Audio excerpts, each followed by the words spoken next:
ओम शांति। 2 जनवरी 2025 की मुरली से विशेष पॉइंट। तो पहला पॉइंट है, मीठे बच्चे, बाप का पाठ एक्यूरेट है, वह अपने समय पर आते हैं, जरा भी फर्क नहीं पड़ सकता। उनके आने का यादगार शिवरात्रि खूब धूमधाम से मनाओ। अर्थात बाबा इन 4 युगों में जब संगम युग आता है तब बाबा आते हैं, और ये संगम युग बहुत विशेष है हम आत्माओं के लिए, क्योंकि इसी युग में बाबा आकर के हमें हमारा और स्वयं से परिचय करवाते हैं, हमें याद दिलाते हैं कि हम ये शरीर नहीं बल्कि आत्मा हैं, और हम आत्मा परमात्मा के बच्चे हैं, और हम कोई साधारण बच्चे नहीं हैं। हमारे माता पिता सर्व शक्तियों के मालिक हैं, और यदि वो सर्व शक्तियों के मालिक हैं तो हमारे अंदर भी बाबा की वही शक्तियां भरपूर हैं। हम कलयुग में पहुंचते पहुंचते एकदम भिखारी बन जाते हैं। हमारे अंदर बिल्कुल भी क्षमता नहीं रह जाती है, हमारे अंदर की सारी शक्तियां समाप्त हो जाती हैं। तो बाबा फिर संगम युग पे अपने एक्यूरेट समय पर आते हैं और हमें अपने आप से परिचय करवाते हैं, और हमें हमारी शक्तियों का याद दिलाते हैं कि बच्चे आप ही देवी देवता थे। तो बाबा के आने में जरा भी फर्क नहीं होता है। वो चारों युगों के बाद संगम युग में आते हैं, और जब बाबा आते हैं तो हम उनकी याद में ही शिवरात्रि खूब धूमधाम से मनाते हैं। अगला पॉइंट है, शिव जयंती पर अविनाशी ज्ञान रत्नों का दुकान निकाल सेवा करनी है। घर घर में रोशनी कर सबको बाप का परिचय देना है। अर्थात जब शिवरात्रि आती है, मतलब बाबा उसी समय पर आए थे हमें इस धरती पर ज्ञान देने के लिए और स्वयं से परिचय दिलाने के लिए।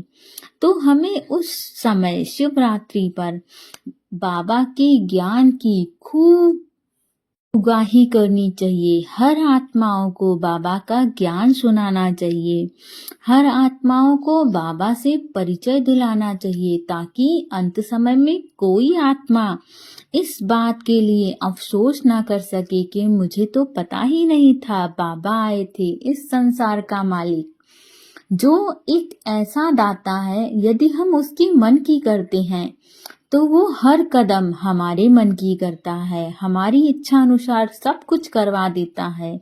यदि हम बाबा की इच्छा अनुसार चलते हैं तो हमें बाबा के ज्ञान की रोशनी हर घर घर में फैलानी है।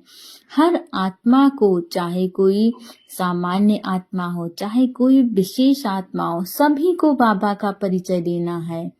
और हर आत्मा अपने जीवन को जिस तरह हमने सफलता की ऊंचाइयों पर पहुंचाया बाबा के ज्ञान के माध्यम से, वैसे इस संसार की प्रत्येक आत्मा दुख तकलीफ और समस्याओं से बाहर निकल के अपने जीवन को सफलता की ऊंचाइयों पर पहुंचाए। अगला पॉइंट है, सच्चे बाप से सच्चा होकर रहना है, कोई भी विकर्म करके छिपाना नहीं है।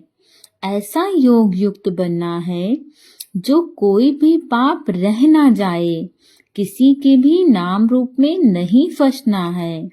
अर्थात हमें सब कुछ सच्चा सच्चा बाबा को बता देना है। बाबा से हमेशा हमें सच्चा रहना है। पहले तो हमें कोशिश करनी है कि हमसे कोई विकर्म ना हो, लेकिन यदि हो भी जाते हैं तो हमें सच्चे मन से बाबा को बता देना है। कोई भी विकर्म हमें छिपाना नहीं है, और बाबा को खूब याद करके बाबा से योग लगाना है। बाबा से योग लगाने के लिए नियमबद्ध रूप से हमें थोड़ी देर जरूर बैठना चाहिए। बाकी तो हम काम अपना करते करते बाबा को याद करते हैं, वही हमारा योग है। लेकिन इस बॉडी की रिफ्रेशमेंट के लिए सुबह शाम थोड़ी देर योग बहुत ज़रूरी है। इसीलिए बाबा से हमें योग लगाना है। और जो कोई भी पाप हमारे अंदर रह जाते हैं, जैसे कहते हैं ना, अगर बाल्टी में गंदा पानी भरा है तो आप ऊपर से टंकी चला दीजिए, वहां से साफ पानी इतना आएगा कि गंदा पानी आपको निकालने की जरूरत नहीं पड़ेगी, वो अपने आप निकल जाएगा। तो जब हम बाबा को याद करते हैं, खूब बाबा से योग लगाते हैं, तो जो हमारे अंदर विक्रम है वो स्वतः बाहर निकल जाते हैं। बाबा की शक्तियां हमारे अंदर इस कदर भरती हैं कि हमारे अंदर किसी भी प्रकार के विक्रम की आवश्यकता रही नहीं जाती है।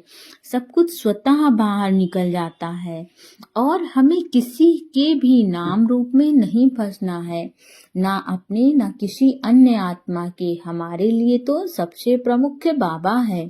बाकी इस संसार के नाम मान शान सब यही रह जाने हैं। जब कोई ऐसी स्थिति आती है तो कोई नाम मान शान काम नहीं करता है, केवल एक बाबा ही है जो हमें उस भवसागर से बाहर ले जाता है। इसीलिए हमें इन सब बातों में नहीं फंसना है। अगला पॉइंट है, मैंपन के भान को मिटाने वाले ब्रह्मा बाप समान श्रेष्ठ त्यागी भव। अर्थात अपने अंदर से हम जो मैंपन की भावना है, हमें उसको निकाल देना है। वैसे तो हर आत्मा एक ये आसान कार्य होता है कि अपना धन पैसा मान सम्मान सब कुछ छोड़ देती है, ठीक है, जब बाबा के ज्ञान में आती है। लेकिन वहां कहीं ना कहीं सूक्ष्म रूप में मैंपन रह जाता है। परंतु ब्रह्मा बाबा ने अपना सब कुछ समर्पित करके केवल बाकी अन्य आत्माओं को आगे रखा, अपने आप को कभी आगे रखने की कोशिश नहीं की। दूसरी आत्माओं को पूरा चांस दिया ताकि वो आगे आए और अपना श्रेष्ठ भाग्य बनाए। तो हमें ब्रह्मा बाप समान श्रेष्ठ त्यागी आत्मा बनना है ताकि हम दूसरी आत्माओं को आगे बढ़ने का मौका दे पाए।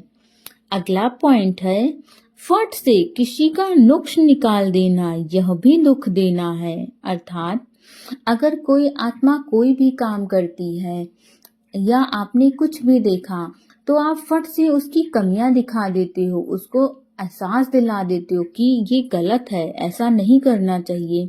तो ये भी गलत बात है। उस आत्मा को हम जाने अनजाने यदि तकलीफ दे देते हैं तो ये भी दुख देने के समान माना जाता है।